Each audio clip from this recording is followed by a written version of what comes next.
Welcome here.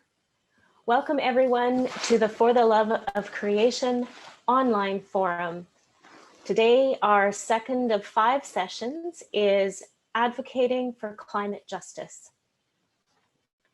My name is Shannon Neufeld. I am Member Relations and Network Coordinator at Kairos, one of the endorsing organizations of For the Love of Creation. I'm also a member of the coordinating committee. As I've said a couple of times, we invite you all to introduce yourselves in the chat, your name, affiliation, and it'd be wonderful if we could have each of you write which Indigenous territory or treaty land you're on. That is part of our territorial acknowledgement. Just a few technical notes as we begin. Interpretation is being provided in both French and English, and we will have presenters using both languages. To use the interpretation, look for the globe icon at the bottom of your screen. Click on it and choose your language preference. Note that if you mute original sound, then all other sounds except the translator will be muted, and you won't hear when someone speaks in your own language. So you can either turn that on and off, or just keep the original sound, which does decrease in volume when the translator is speaking. This session is being recorded, and it will be available as the slide shows you on the For the Love of Creation website in the resources section.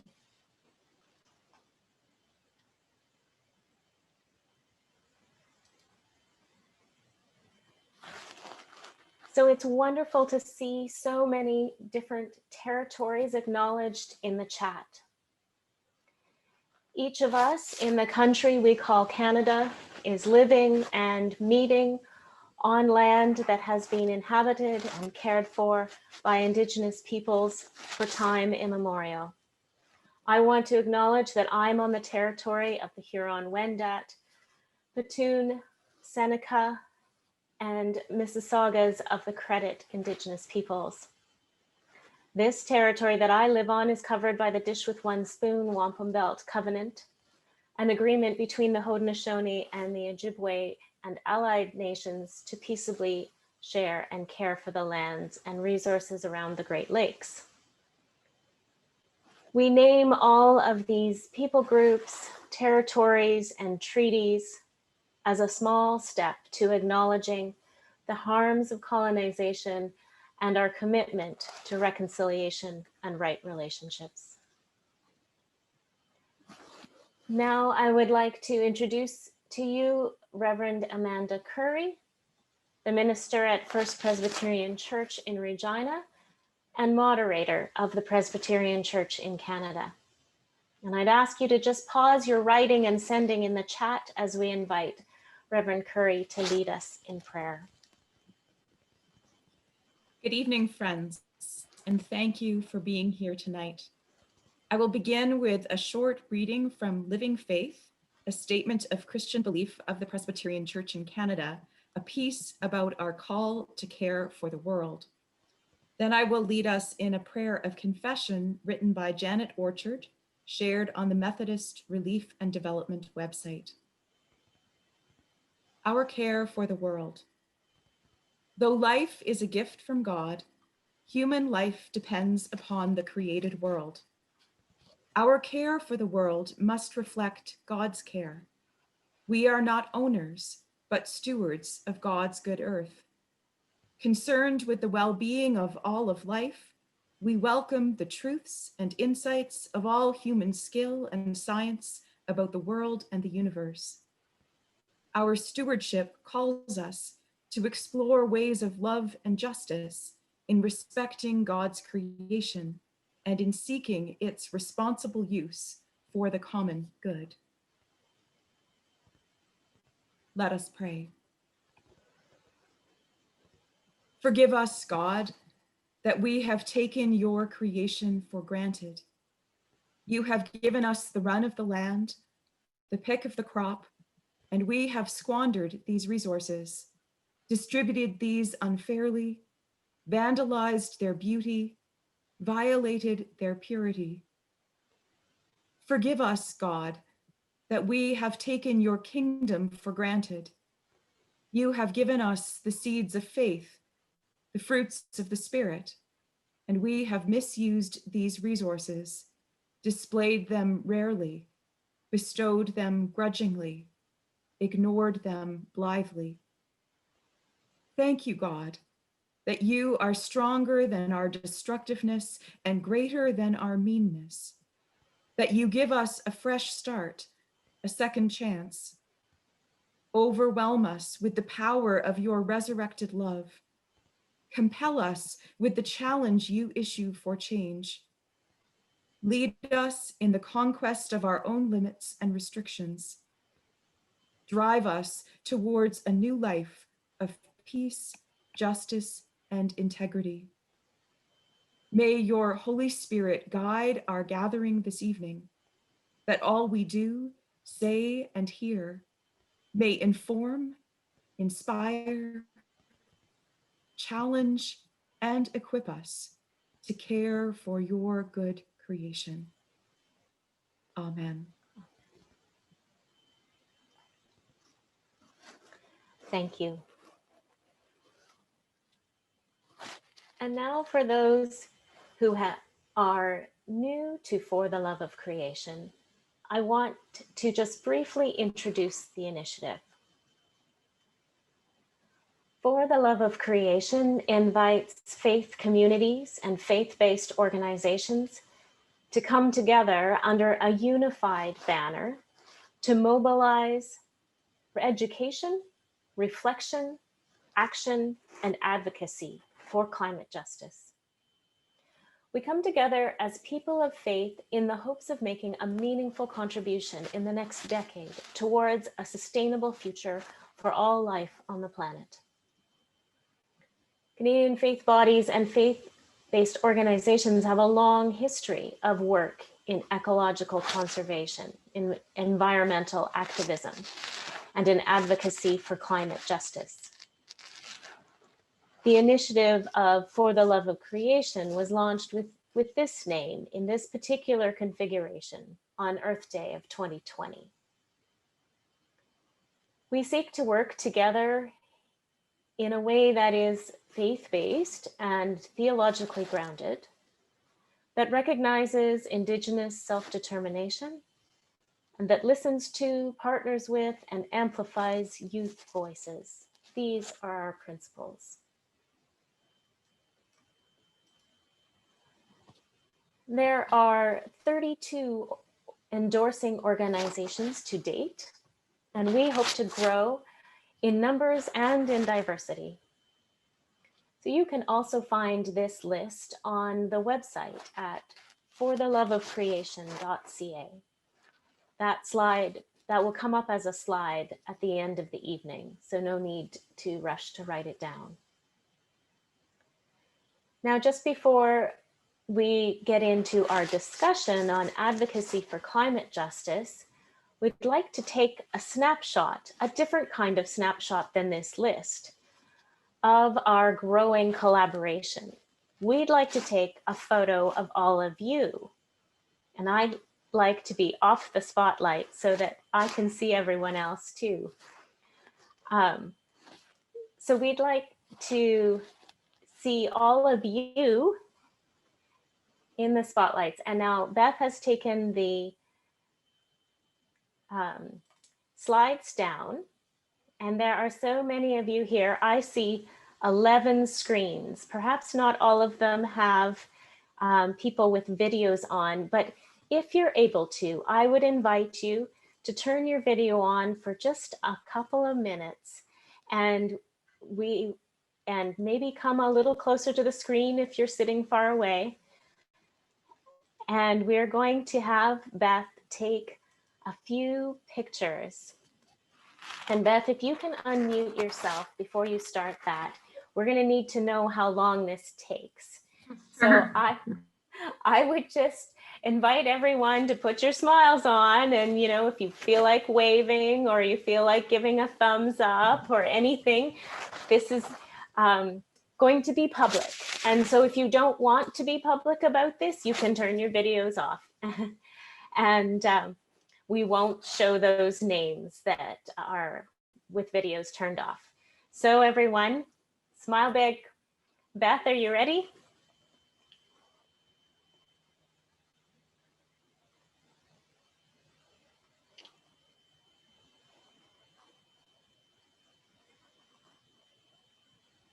She's working on it, but she's got 11 pages to go through. So just hang on here for a moment, folks. It's fabulous to see so many people. I see 200. I'm starting to take. Okay.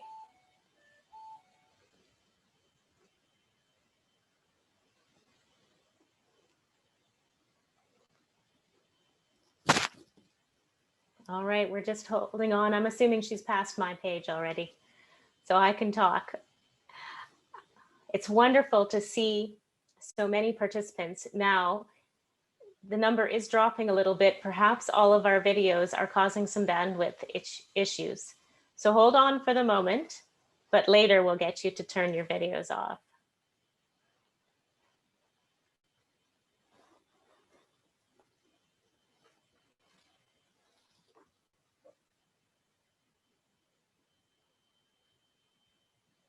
And I'm going to get my fellow organizers to take a look for me.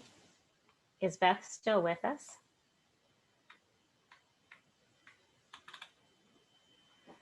This might be too much for our technology, folks. No, I think we lost Beth. We might try again another week. So for now, I'd like to encourage many of you to turn your videos off and a few of you to leave yours on so that the speakers have a sense of an audience. But if we could have kind of 3/4 of us turn our videos off, that will probably help our bandwidth issues.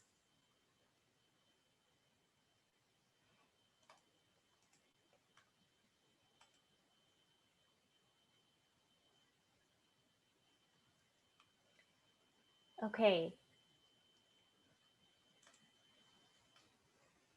And so,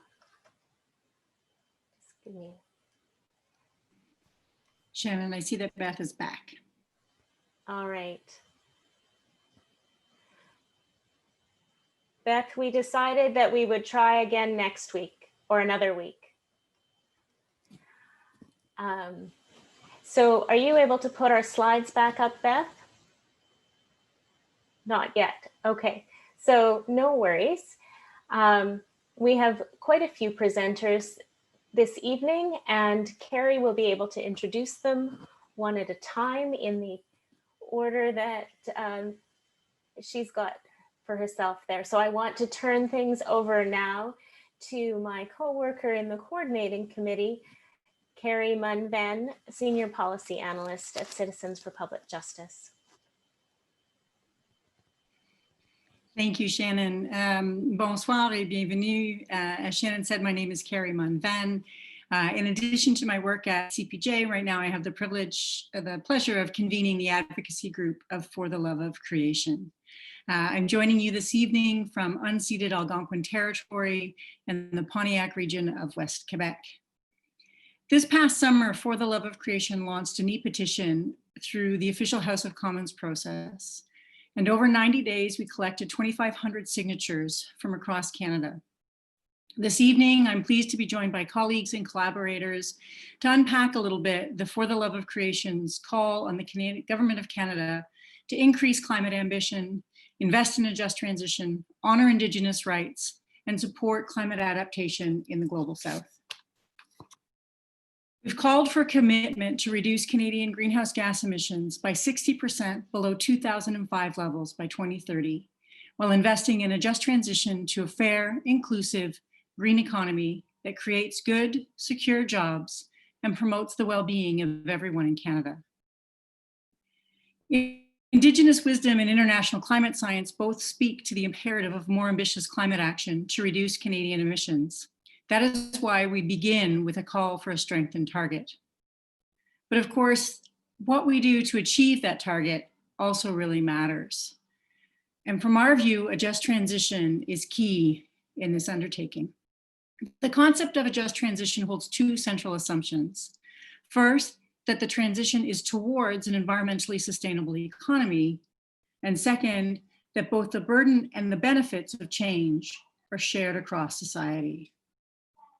Fortunately, there's been several research studies done over the last number of years that indicate that despite initial job losses, global decarbonization strategies will ultimately result in significantly more jobs. An October 2019 report by Clean Energy Canada and the Navius Research stated that Canada's clean energy sector is on track to employ nearly 560,000 people by 2030, a net increase of 110,000 new jobs over the next decade. Because this research was conducted pre-pandemic, the specific numbers have likely shifted. Still, we know that investments in green energy create more jobs than equivalent spending on fossil fuels. We've all seen how the pandemic has revealed systemic injustice and structural inequity in Canada. This too must be addressed by a just transition. The oil and gas industry tends to train and hire white Canadian-born men. This is also true for sectors set to grow in a green, decarbonized economy, sectors like renewable energy, construction, and public transportation. As we move away from fossil fuels, women and marginalized communities whose work is often in service industries on the periphery of oil and gas risk being largely excluded from transition supports and also from the new green economy. To be truly fair and inclusive, a just transition must honor the rights of Indigenous people. And of course, we've got people who, a couple of folks who will speak specifically to that tonight. It must also prioritize the well-being of people living on the margins by implementing well-designed measures to address poverty and inequality. It should emphasize the integration of racialized communities into skilled trades and apprenticeships in Canada. And it must also support the livelihoods of oil and gas workers by investing in low-carbon energy development and retraining programs.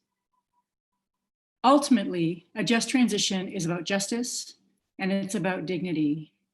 It's about reducing emissions and safeguarding the created world. And it's about living into our calling as people of faith to love our neighbor, to care for creation, and to seek justice for all. Thank you. J'aimerais maintenant introduire Patrick Rondeau. Patrick est conseiller syndical environnement et transition juste pour la Fédération des travailleurs et des travailleuses du Québec.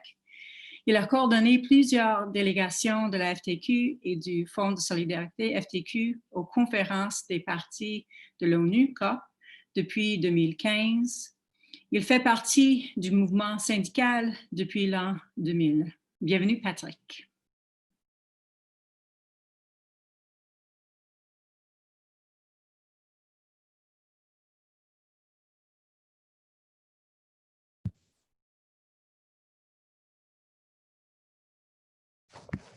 Est-ce que Patrick est encore là? Je suis là, Carrie. Carrie? OK. Oui. Oui. Ah, Carrie. voilà. Et voilà. Merci beaucoup. Mon micro était fermé, je ne pouvais pas l'ouvrir. Donc, I will do my presentation in French. So, if you could please go to the translation. Like the moderator said at the beginning of the event, it's at the bottom of your screen. You can go to translation. So, en français, merci beaucoup, Carrie, pour l'invitation. C'est très, très, très apprécié. Donc, oui, je travaille pour la Fédération des travailleurs et travailleuses du Québec, donc un syndicat. On peut se demander qu'est-ce qu'un syndicat vient faire dans une discussion concernant les changements climatiques et plus spécifiquement la transition juste. Et je peux vous dire, j'en ai entendu de toutes les couleurs dans les 5 dernières années. On nous dit souvent, ben, c'est normal, les syndicats veulent protéger les travailleurs dans les industries polluantes qui ne sont pas très diversifiées, il faut le dire. Donc, on veut protéger les hommes blancs d'âge moyen bien payés ou tout simplement, comme c'est des jobs bien payés, ben, on veut récolter les cotisations par le FEMAN. Pour d'autres, ils peuvent se dire, mais ils ont déjà entendu la question des syndicats impliqués dans la transition juste et peut-être vont avoir la réaction de dire oh non, pas encore un syndicat qui fait venir nous dire c'est quoi la transition juste. Écoutez, c'est relativement normal. Je vais vous expliquer pourquoi, d'un point de vue des travailleurs, nous nous intéressons à la transition juste. Et en fait, il faut faire une différence entre la transition juste et une transition juste et c'est relativement important. De façon générale, on veut tous une transition juste, comme Carrie l'a dit en introduction, porteuse de justice sociale qui s'adresse pour tous et tous pour les retombées que ça peut donner, y compris les syndicats et le monde des travailleurs. Et vous savez, les syndicats, c'est important pour eux parce que leur mission même à la base est la lutte contre les inégalités sociales et tout est lié ensemble. Mais plus souvent qu'autrement, on mélange les concepts. Donc, c'est sûr que dans l'ensemble, une transition juste, c'est ce que nous voulons. Mais il existe un concept qui est la transition juste, qui est défini d'ailleurs par l'Organisation internationale du travail selon des principes directeurs qui définissent clairement ce que c'est. Et qui ont été adoptés en 2015 et souvent se rapproche beaucoup cette définition-là d'une transition juste aux objectifs du développement durable. Donc, il y a toutes sortes de concepts avec lesquels on jongle et c'est peut-être ce qui crée certaines confusions. Désolé, c'est Luc ici. Et juste, il y a un défi avec la traduction. Le son de la traduction n'est pas suffisant. Donc, juste, so a quick note that when you are using the French translation, you can press mute original audio. And if you press the mute original audio, when you choose the translation into English, you should be able to, it should mute Patrick's in the French. So just try pressing mute original audio and hopefully that will help. Sorry, Patrick, for the interruption. That's okay. Donc, ce que je disais, en 2015, l'Organisation internationale du travail a adopté les principes directeurs pour une transition juste qui sont basés essentiellement sur 4 grands axes, soit le dialogue social, la protection sociale, le droit au travail et le droit à l'emploi. Donc, le droit concernant le travail, mais le droit d'accès aussi au travail et à l'emploi. Et ça s'adresse à l'ensemble de la population. Donc, on touche les éléments d'inégalité sociale à travers cela. Et juste petite anecdote, c'est quand même amusant, mais vous savez, en 2015, quand les syndicats sont débarqués à la COP 21 pour faire adopter des principes de base de transition juste dans l'accord de Paris, la plupart des organisations ne voulaient pas entendre parler de transition juste et il a fallu se battre. 2 ans plus tard, tout le monde parle de transition juste, donc c'est quand même un exploit. Écoutez, concrètement, pourquoi les syndicats, pourquoi le monde du travail, qu'est-ce qu'ils viennent faire là-dedans? Essentiellement, c'est que si on regarde de façon générale la tarte des émissions de GES au Québec, entre autres dans ce qui me concerne, mais ça serait la même chose au Canada et un peu partout dans le monde, à quelques exceptions près. C'est souvent la tarte du transport au Québec, c'est 43 % et suivi des industries à 30 % pour le Québec, qui représente la plus forte partie des émissions de GES au Québec. Donc, et ces GES-là, essentiellement, sont causés par l'activité humaine, sont causés par le travail. Donc, ce que je dis souvent, c'est que les membres de la FTQ sont 100% pratiquement responsables de ce 73 %-là parce qu'ils provoquent ces gaz à effet de serre. Bon, ils n'aiment pas que je dise ça, mais ça signifie qu'ils ont un rôle à jouer dans les conséquences de leurs actions et il faut voir quel rôle ils peuvent jouer par la suite. La première des choses, c'est de reconnaître la transition énergétique. Donc, on peut avoir une posture où on se place en déni total en disant « je ne veux pas perdre mon emploi, donc je me mets dans une position de déni », ou bien on peut dire « OK, je prends acte qu'il y a une transition énergétique qui est inévitable et qui est déjà en marche ». Donc, pour nous, la définition de la transition juste, c'est essentiellement que cette transition-là doit être planifiée le plus rapidement possible avec ceux et celles qui en subiront immédiatement les impacts. I'm sorry to interrupt again, Patrick. I'm really sorry, but I'm getting lots of messages saying that the translation is still not working, that the mute original audio is not working. So if we can just pause for 1 minute while we try and figure out. Michelle and Albert are translators. Is there something happening on your end, perhaps? I'm going to stop the translation and restart it again, and just see if there was maybe something wrong with the settings. So I mean, that's the famous tech fix, right? Turn it off and turn it on again. So I'm just going to try and do that. I am sorry for this interruption. Okay, let's try.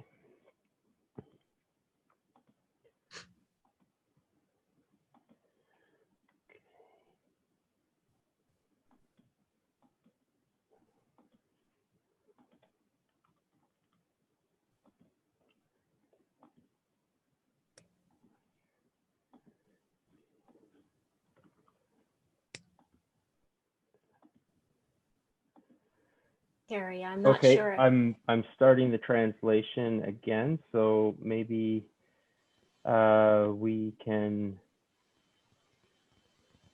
see if that works now. So do you want to just so again, if you choose the translation to English and then press mute original audio, hopefully that should work for you. Sorry, Patrick, let's try one more. Otherwise, I will just step back a little bit from what I just said. And if it's not working anymore, I'll do both translation if you want to. Okay. It will take not that much of a time. Donc, ce que je disais, essentiellement, c'est la définition de la transition juste que l'on s'est donnée au Québec. En fait, de façon générale, la transition juste, c'est de planifier le plus tôt possible la transition énergétique en impliquant ceux et celles qui en subiront les impacts le plus tôt possible. Autrement, ce n'est qu'une transition énergétique. Ça signifie que les gens vont subir les actions des autres et le plus longtemps que nous attendons pour la planifier avec ces gens-là, le plus injuste elle sera. Donc, essentiellement, la transition juste pour nous, c'est à ce niveau-là. Donc, on a quand même senti le besoin au Québec de l'adapter à la réalité du Québec. Ben pourquoi? Parce que je parlais tantôt de secteurs énergétiques qui sont importants. Vous avez des centaines de milliers de travailleurs. On a évalué que c'est plus ou moins 700 000 emplois qui seraient impactés par les changements climatiques au Québec dans les prochaines années. C'est beaucoup de monde. Et si on n'a pas de plan, ces gens-là vivent dans la peur. Donc, ils associent transition énergétique, changement climatique à perte d'emploi. Et quand on a peur et qu'on n'a aucun plan et aucune solution, on se braque, on résiste.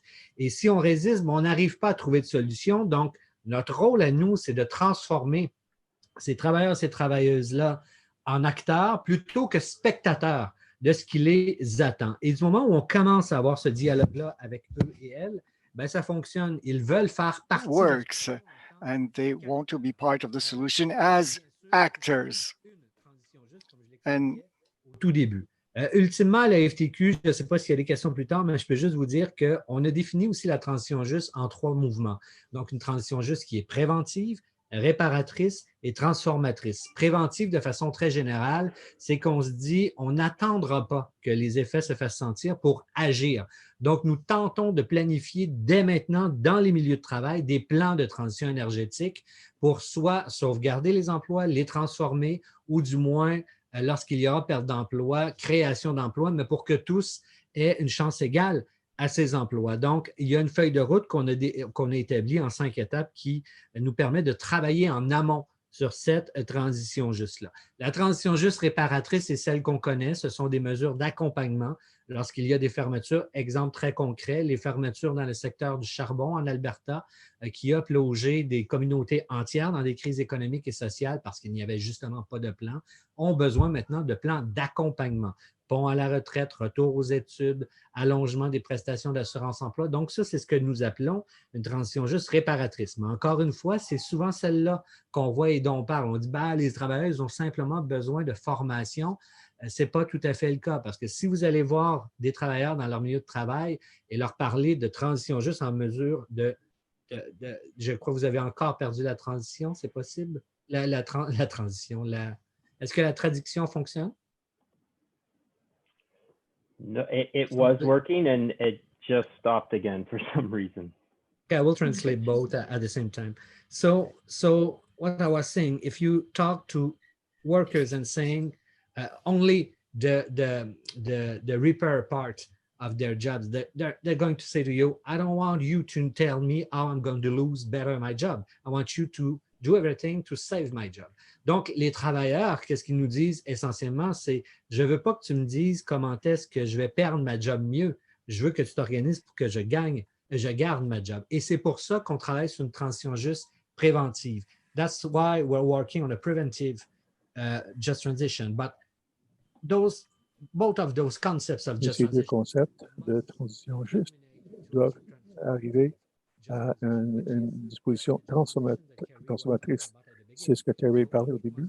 Donc, il faut que ce soit une façon de transformer l'économie avec une forme de transition juste doivent aboutir à un have to certain end up to a certain extent to a transformative process that allows us to establish new forms of economy.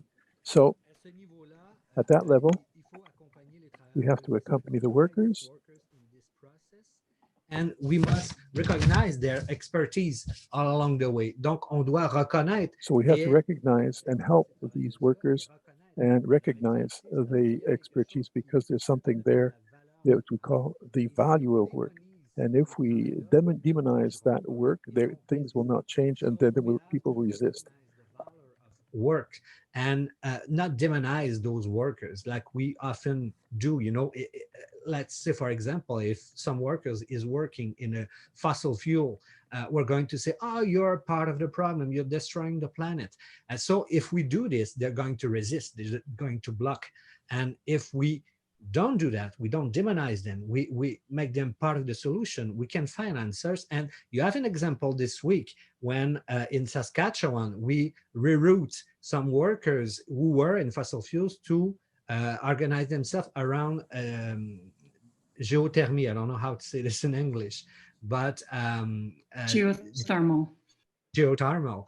Donc, ce que je disais, c'est quand on adresse la question. So what I'm saying, when you look at these with the workers, we recognize their situation. We have the example this week where in Saskatchewan, we reoriented the workers in the petroleum into geothermal. So there are examples, extraordinary examples when you look at this, because, and I'm coming to my conclusion, because we always have to ask ourselves, what are the sacrifices to make? I don't want to be moralistic here, but often we think that to bring about climate change, we have to reduce our consumerism and our consumption, and say what we're asking the workers is to abandon their work. So we have to be aware of what we're asking of the step they have to take in all this. Moral on anybody, but we often say that if we want to save this planet, we have to eat less or no meat at all, or stop traveling with airplanes, and those are demanding sacrifices.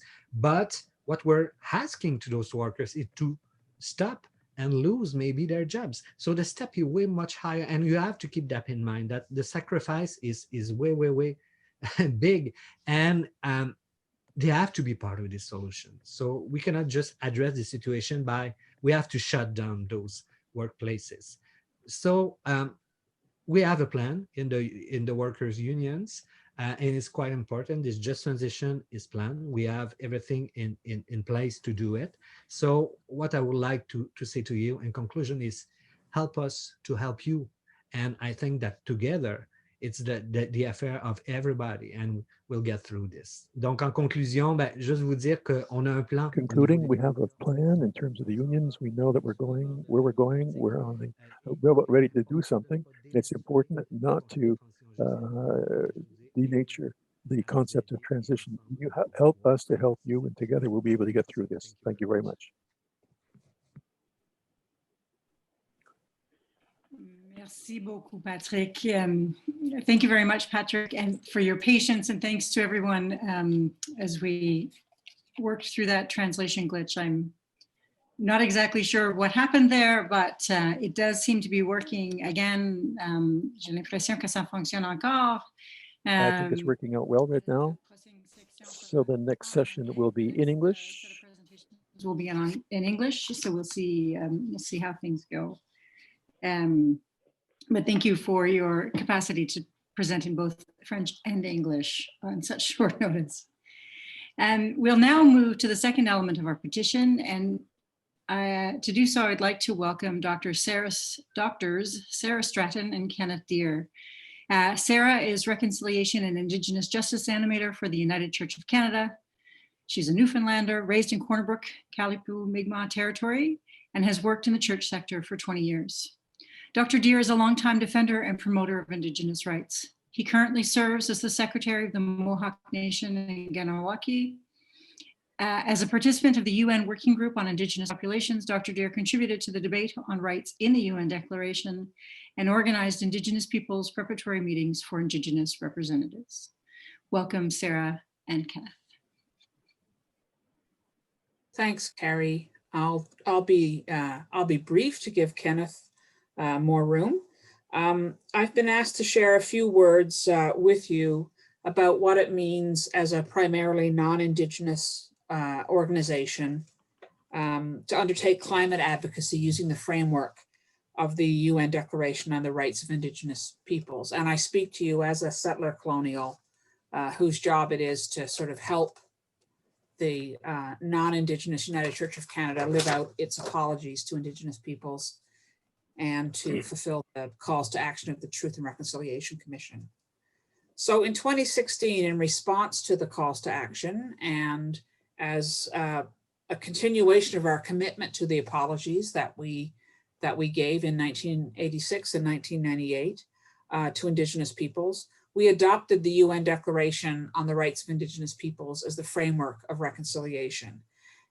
Now that followed years of advocacy for the declaration, much of which we did with Kairos, and there are many people on this call who were on many, many marches that I was a part of, and it's good to see you all or see you all virtually. But it meant, by adopting the declaration, it meant that by, among other things, we were committed to respecting Indigenous decision-making, to respecting Indigenous people's rights to land and resources, and to their right to free, prior, and informed consent. So there were other things that we were committed to as well, but these ones in particular are resonant in how we make decisions as a church now on advocacy issues. We cannot commit now to any advocacy campaign that affects Indigenous peoples without their full involvement. And that wasn't always the case. The churches sometimes went ahead and advocated for things without necessarily having that consultation and not even consultation, but equal decision-making. I think it's important for you to know that Indigenous peoples have been a part of the United Church since our founding in 1925. And before that, in the member denominations that helped to create who we are.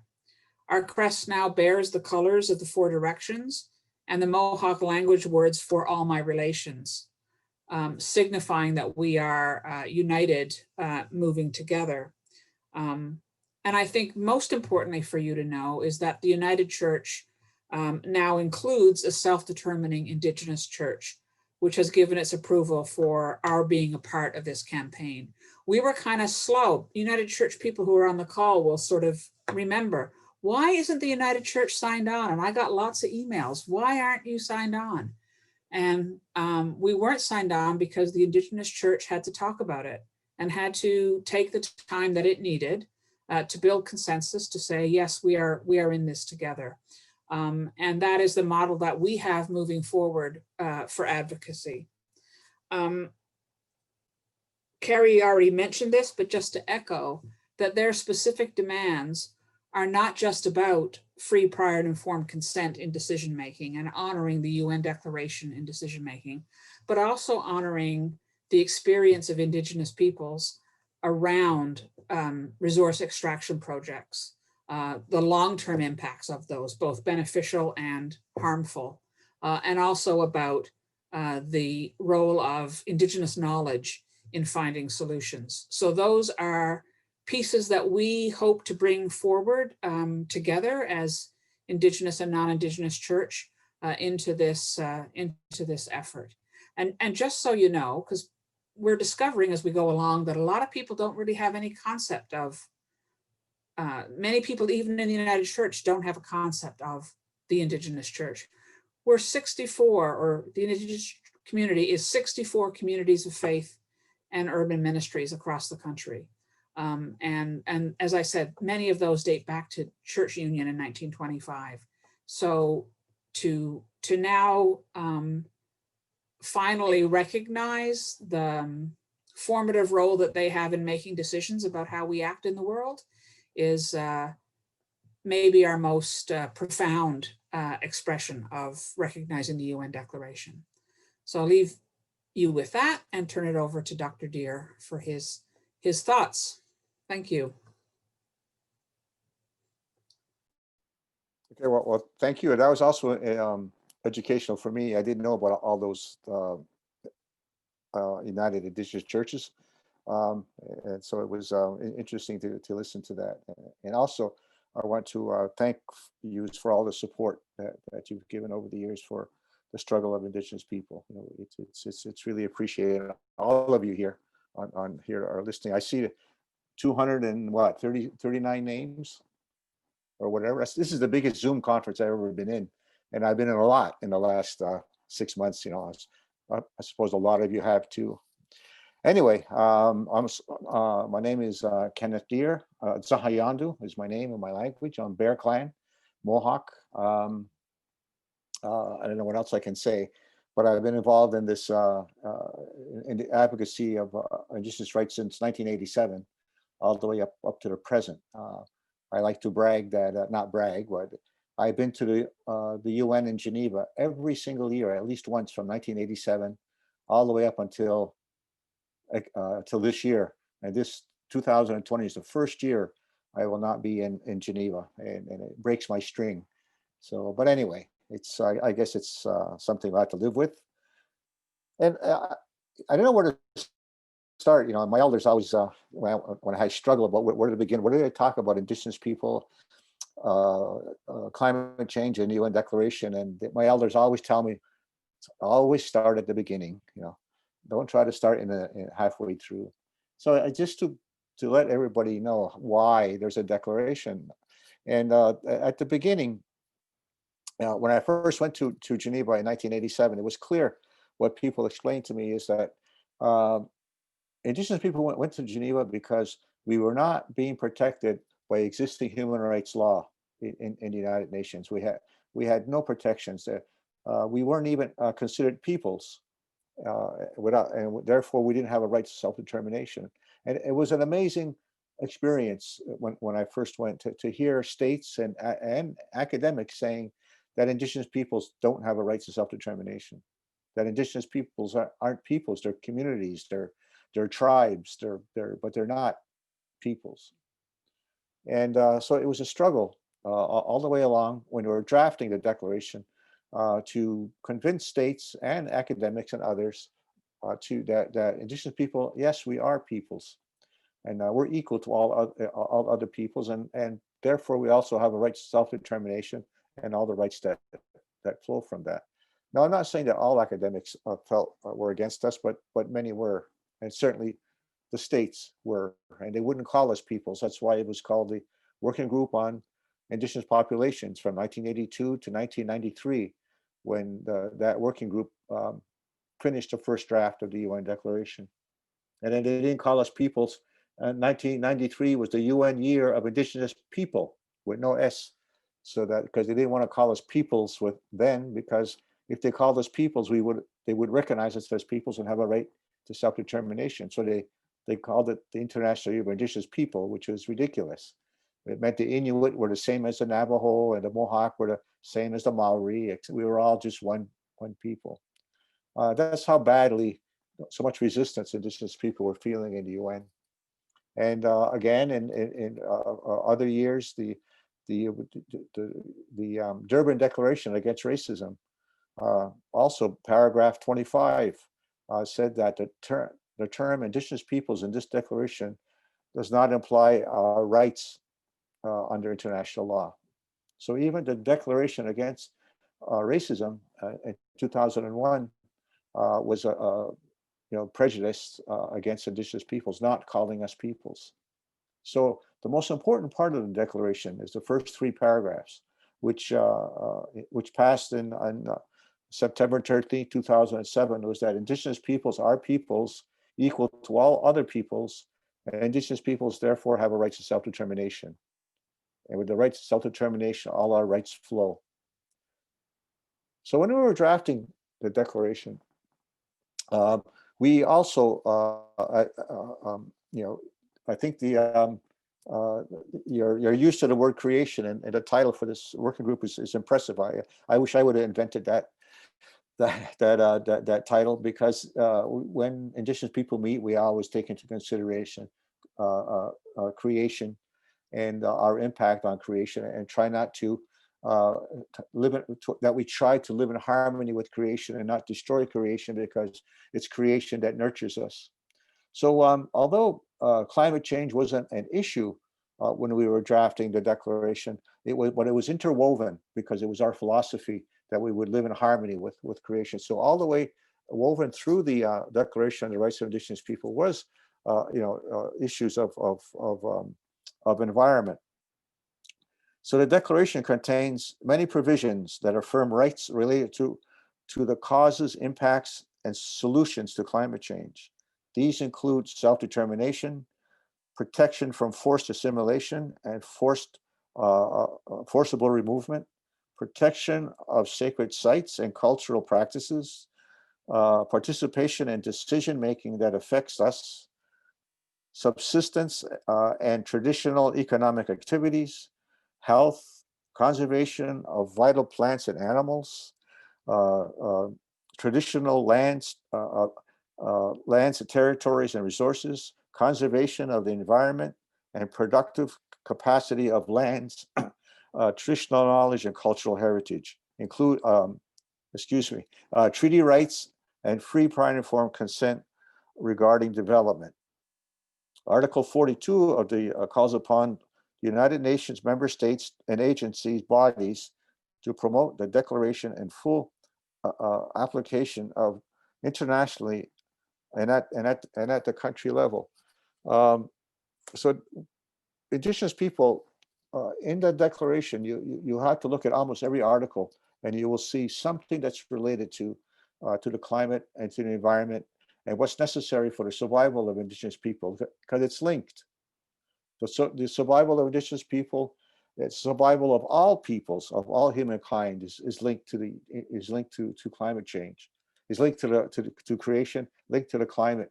And negative climate change could end up, if we are not careful, if we don't do something, will be the death of Indigenous peoples and the death of all peoples. Article 29 is what the closest article, I think, in the whole declaration that specifically mentions the environment. Indigenous peoples have a right to the conservation and production of the environment and the protective capacity of the lands and territories and natural resources, and it calls on states to assist Indigenous peoples in protecting the environment. So outside of that, I can't give you any single particular article that in the UN Declaration that deals with climate change. It's all interwoven in there, because climate is part of creation, and creation is part of life, and our life is absolutely related to how the success of human beings is related to our successful relationship with creation. And if we violate that successful relationship, that leads to, in this case, global warming, the destructions of plants and animals, the oceans are overheating, fish will die, the air will become toxic, acid rain, and that'll all decimate the human race, and that's why Indigenous peoples are that's why the UN Declaration should be applied, so that not only can Indigenous people survive, prevent climate change, but also all of humankind, because we're all together. We're all just one big family. And the UN Declaration was needed. We needed the declaration because states did not consider indigenous peoples equal to all other peoples. So that way they could take our lands, destroy our languages and our culture, and destroy us and assimilate. The solution to the indigenous problem was assimilation.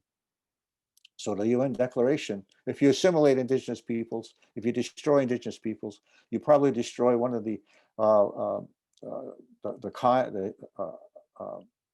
a type of humankind that has the closest relationship to creation and to prevent negative climate change.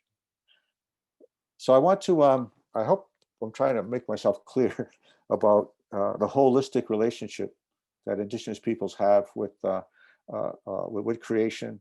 How the UN Declaration itself is a document that has to be looked at holistically. You have to look at the whole, all the articles, and also besides the article, you got to look at the preambular paragraphs. Although they're not operative paragraphs, preambular paragraphs are very, very important in the preamble, and they talk about the doctrine of discovery, behavior of states that created a situation that disempowered indigenous people. So the preambular paragraphs in the Declaration are very, very inspirational if you read them. They talk about the reasons why we need a declaration. So I want people to take, if you get a copy of the Declaration, take a very, very close look at the preambular paragraphs. Not enough attention is paid, I think, to the preambular paragraphs. People always talk about articles 1, 2, and 3, which I talk about a lot. But you have to look at the preambular paragraphs too. They are incredibly important to understand why we need a declaration. I don't know how much longer I have to go on. I would like to leave it here. I would really like to listen to questions that people have, preferably about this, about the issue of climate change and indigenous peoples and the UN Declaration. So I'd like to end it there and have time for other people to speak. Thank you. Thank you, Dr. Deer. Thank you, Sarah Miigwech, to both of you. So informative. I will say that we have, I think, fairly deliberately put a lot of content into tonight's discussion, because the reality of the situation that we're dealing with is that it's complex and interconnected, and there are a lot of facets that all need to be addressed. So I am going to flag that it's 8:25 now. We are going to go a little bit over time because we still have one topic to share with you, and I will beg your indulgence as we move on to that, and then hopefully we can take a couple of moments for questions, but there's just so much good stuff to share. So I'd now like to introduce Naomi Johnson. Naomi is a senior policy advisor for the Canadian Food Grains Bank and co-chair of the Canadian Coalition on Climate Change and Development, otherwise also known as C4D. She specializes in climate finance and food security and strives to increase support for adaptation to the most vulnerable. Naomi. Great, thanks, Carrie. Thanks, everyone. This has been very enriching so far, and it's great to have so many of you here. So yes, I'd like to speak a little bit to the adaptation side of this this whole movement. And when I talk about adaptation, I'm talking about the impacts that are felt by climate change, as opposed to mitigation, which is more related to emissions reduction. So there's kind of those two parts, and both are critical to addressing climate change, which is why I think we've addressed both in this for the love of creation. So at the Food Grains Bank where I work, our mission is to end hunger. And regularly we hear from the people we work with around the world in developing countries that climate change is really challenging their ability to do that. They're affected by drought, they're affected by flooding, they're affected by erratic rainfall is a big one, as well as new pests and diseases. So many different impacts of climate change are felt by them. And we also know that the impacts of climate change are will be strongest felt in some cases in areas of the tropics, and particularly worldwide for those populations that are more marginalized or vulnerable. So people, for example, can no longer grow enough food to feed their families or to earn an income.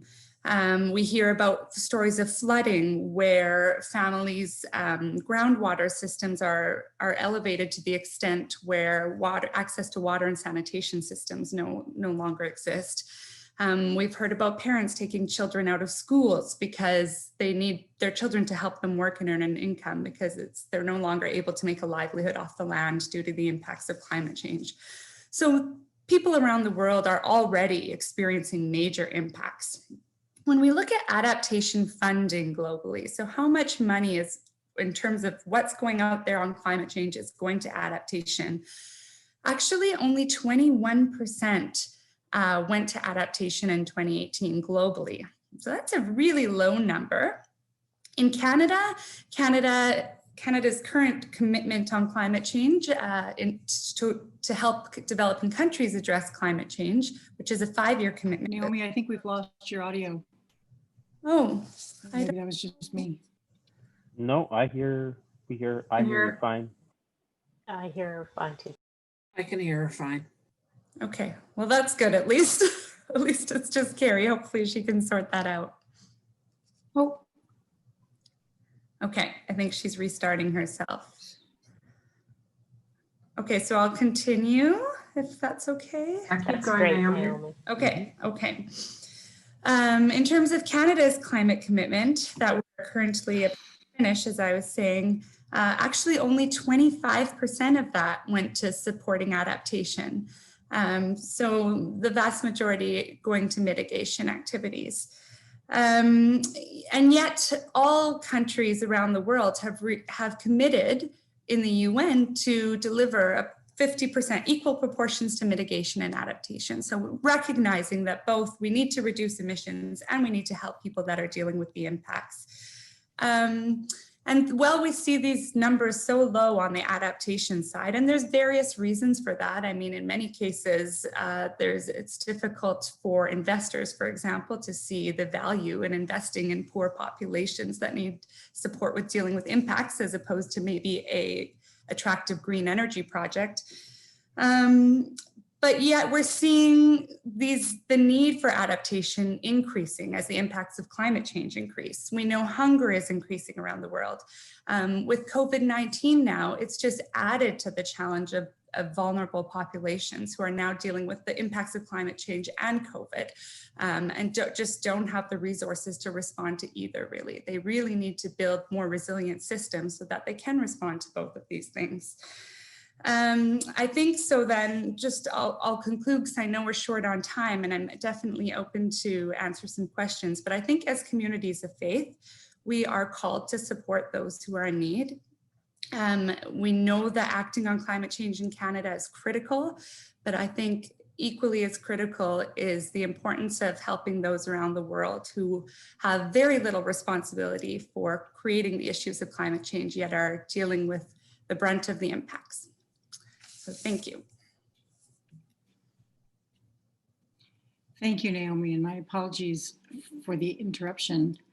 I just want to check in with my colleagues and with participants here. Our last presenter joined us by video ahead of time because it's very early in the morning in Tunisia. And I wanted to just do a bit of a check in terms of whether we want to go forward with that video, whether we'd like to take a couple of minutes for questions for the presenters that we have here.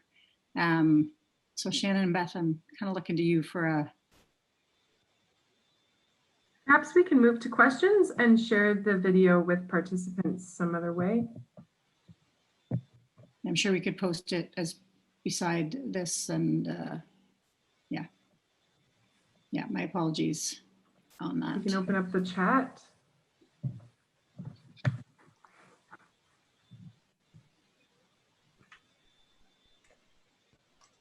The chat is open.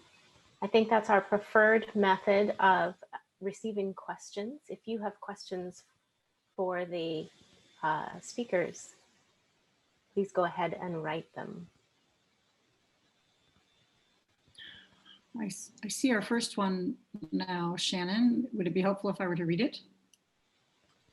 I think so, and you direct them towards the speakers, the Right. questions. That's what I'm going to do. From Gail, this is so helpful. Success and prosperity have a dependence on mining and fossil fuels and destruction of the environment, according to settler definitions of success.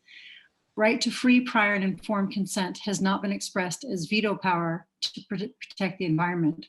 What advice do you have for advocates for Indigenous rights for Indigenous peoples with regards to free, prior, and informed consent? So I would say that that's for Dr. Dear and Sarah, who I'm now inclined to refer to as Dr. Stratton. Okay, I'll tackle that. With your free, prior, and informed consent, I'll answer this question. Yeah, well, one of the of course, again, you look at the origins of the language is that before states were always saying or obligated or gave some, I guess, attention to consultation with Indigenous peoples. We're not with the duty to consult, and you know that term duty to consult has been extremely abused by states. You know, you know, sometimes consultation is thorough with broad consultation with Indigenous peoples, but sometimes it could just be a phone call and say, well, we consulted with them, and so, you know, we've checked off that box, and now we can go ahead with what we wanted to do, you know, before we ever consulted them. So free, prior, and informed consent was to make states and corporations have more than just consultations, but to try to attain the consent of Indigenous peoples on issues that affect them. And so that's the origins of that, was to make to get something more than consultation. And free, prior, and informed consent, free, prior, and informed consent in our in tradition is, as you know, our decisions are made by consensus. And free, prior, and informed consent was to try to build a format, a way to bring consensus between Indigenous peoples and states, or corporations, or whoever, cities, you know, municipalities that are living next door. And that's the language for to build a basis of relationship, discussion, mutual respect, so that we can have understanding with each other and come to mutual agreements. And that's the intent. It's not intended to be a veto. It's used that way perhaps by some, but the fear, it's always, you know, I have to laugh at how much resistance free, prior, and informed consent is getting from states. You know, progressive, conservative party, for instance, are deathly afraid of free, prior, and informed consent of Indigenous people, because they're, you know, it means they really have to bargain with us in good faith, and bargaining in good faith has not been a hallmark of government relationships with Indigenous people. So free, prior, and informed consent is not a veto for Indigenous people, but there has to be a little bit of give and take on both sides, and a lot of give on the state side, because they haven't given much in the past. But free, prior, and informed consent is a path towards consensus building, which is what all people should always make decisions anywhere in the world, whether it's between Indigenous peoples and states, or between non-Indigenous people and non-Indigenous people. Always to have harmony in the world, everybody should have a right to free, prior, and informed consent on anything that affects them. That's my response. Sarah, it looks like you have something to add, but you're still muted. I'm very bad at that. If I could just add something from the United Church's experience, it's around that point of consent, that consultation and consent and consensus building that Dr. Dear is talking about. Our Indigenous church is built upon a document called the Calls to the Church. And one of the most important pieces of it is the rest of the church has to leave time for the Indigenous church to make decisions about things that affect it. And you have to let that process go through. It's not, as he says, right? It's not a yes or no. It's a process of reaching a consensus on where we are on something. And sort of in response to another question that I've seen in the chat, it's not about how do we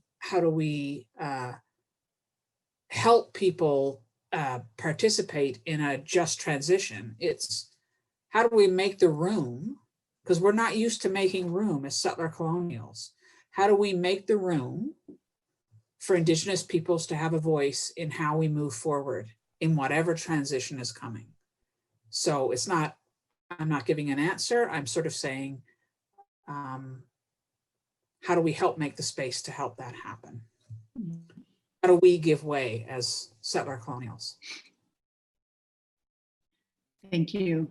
And I've seen 2 more questions in the chat, and I'll put those out there. And then I think what we're actually going to do is we will share the video that we have, the interview that Alana Wright has done with Habib Ayeb. And if folks are able to stick around, we'd certainly encourage you to do so. And then if not, you can, that will be included in the recording of the webinar that will be presented, posted. I'm trying to read and speak at the same time, which unless they're the same text is not a good idea. For Patrick, is there a formal or informal connection between the workers' unions in all Canadian provinces? Yes, there is a lot of connection between the unions all across Canada. Basically, you know, where you have Federation of Labor in each provinces all across Canada, and we're all affiliated to the Congress, Canadian Labor Congress. So basically, it's the same unions that you find from provinces to provinces. The difference is that those federation and the CLC are a federation of independent unions. So they each have their own culture, democracy, politics. The question that we should ask ourselves is that, does every unions in Canada acknowledge the necessity of a just transition? The answer is yes. Are they moving at the same speed from provinces to provinces and union from unions? The answer is no.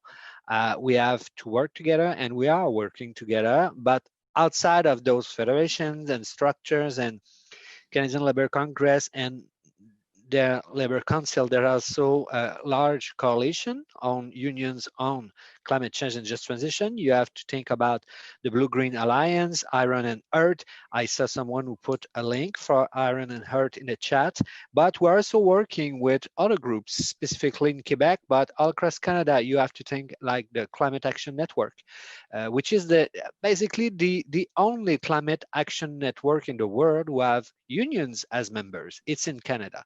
So yeah, we're working together, and we're trying really hard to be on the same page and moving the same way. Okay, in the interest of time, I'm going to take one more question here, and thank you, Sarah, for so ably answering 2 at once. This one's for Naomi. I assume you have serious conversations with government, so this is about your perspective in that regard. When I talk with colleagues in my organization who are working in international development, it is generally obvious to them that climate change adaptation needs to be built into the design of projects. To what extent does government understand this, and what is government prepared to do in the cases where effective adaptation is no longer possible or not enough? Hi, thanks for that question. Yes, so we definitely do work very closely with governments, both working with Global Affairs, who the International Development Programming, the department within our federal government, as well as the Minister of International Development and the Minister of Environment, and even the Minister of Finance and various others we have to connect with as well. So lots of conversations on climate change.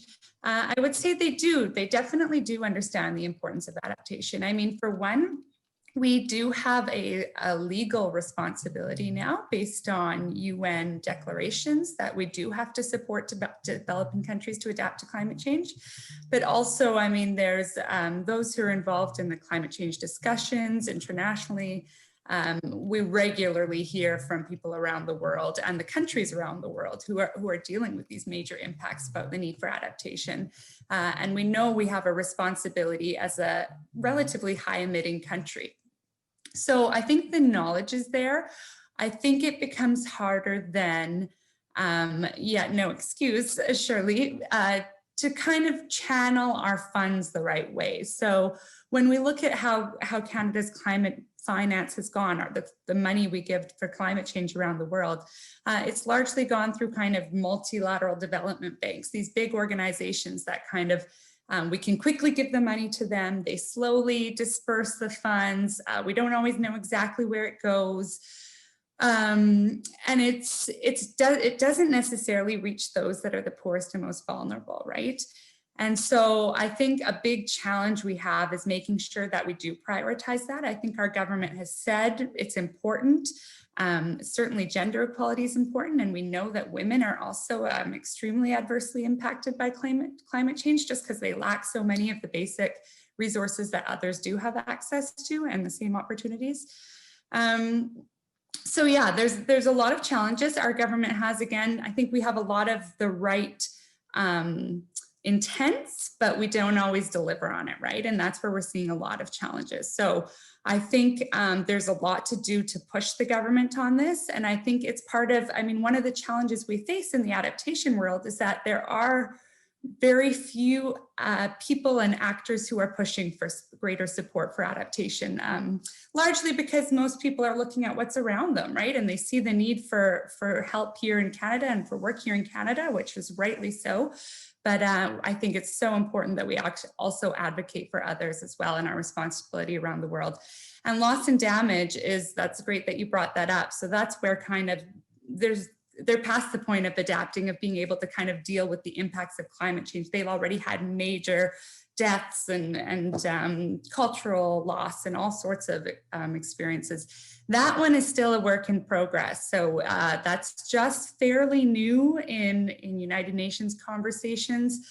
And there's no firm commitment on what governments will give to loss and damage yet, but there's certainly acknowledgement that there is a need to deal with it. So hopefully we'll continue to push our government as well to make sure we set aside funds for that one.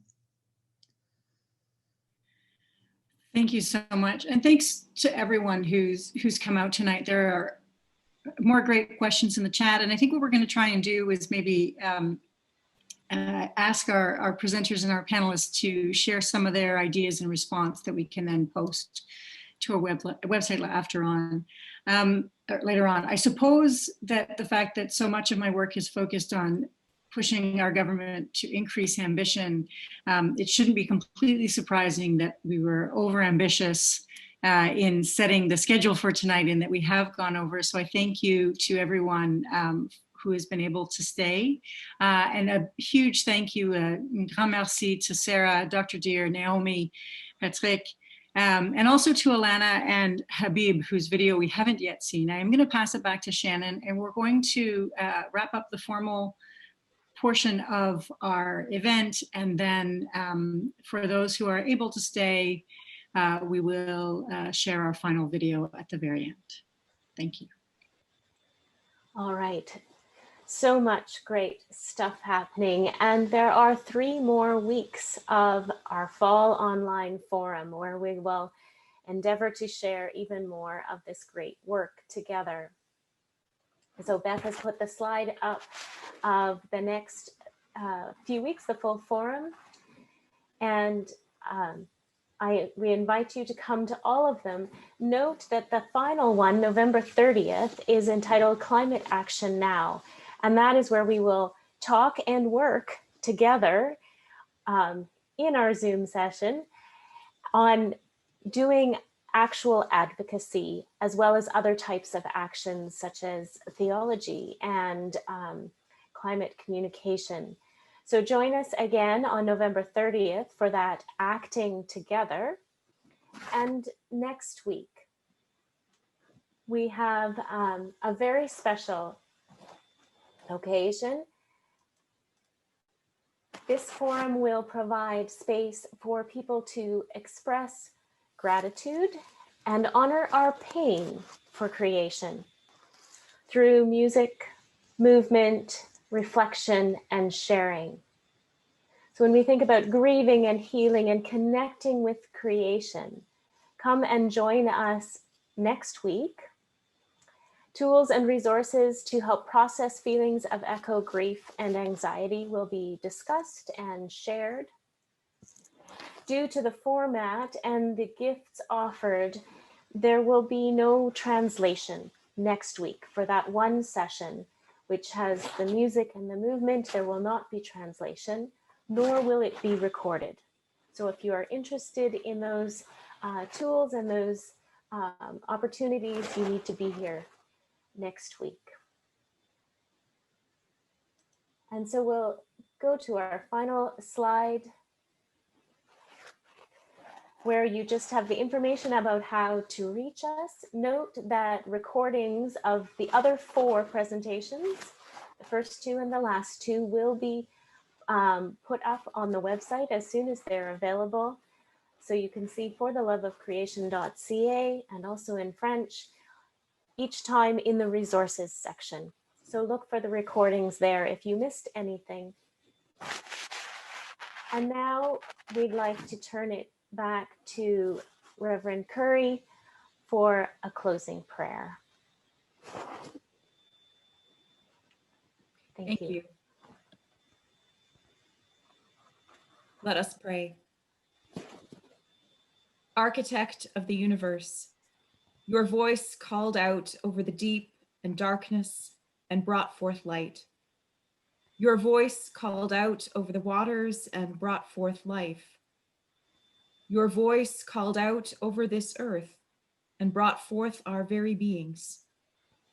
Your voice continues to call out in our universe and bring new hope and new life. Help us to hear your voice above the hum of the highway and the buzz of the business talk. Help us to hear your voice in the cries of children, in the soft tones of the sick, in the pleas of the poor. May we hear, listen, and respond to your voice in our lives and in our world. In Christ's name we pray. Amen. Thank you so much, Reverend Curry.